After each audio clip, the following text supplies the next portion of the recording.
Mga puso bago bata nga Iloy, ginbawian sa kabuhi matapos ginapasuni na infeksyon bangod sa ginapatihan na bilin nga gasa sa kinatawo. Yan ang balita nga itong gintutukan.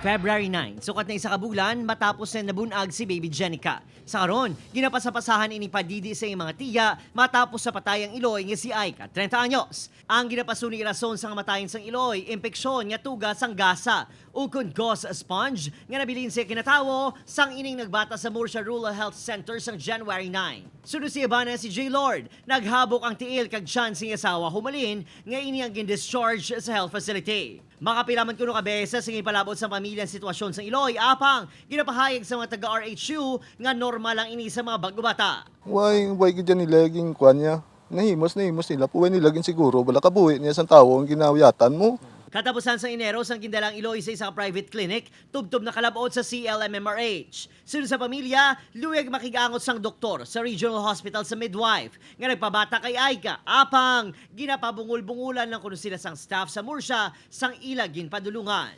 Sunod sa pamilya, ginpahibalo sila sang doktor nga may gasa ukon gauze sponge nga nabilin sa sunod sang kinatawo ni Aika. January 29, sang napatayang Iloy. Karon, hustisya ang panawagan sa pamilya, butang igindakop nila ang kaso sa PAO kag NBI. Gatas lang sir.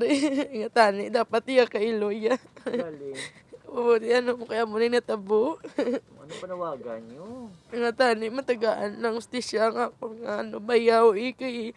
Kundi tutungod sa gasa, tani ara pa sa'yo subong gatipan sa bata ya. Ginpadulungan sa GMA Regional TV ang health facility apang wala ang ilahead bangod holiday. Wala man ini nagasabat sa amon tawag.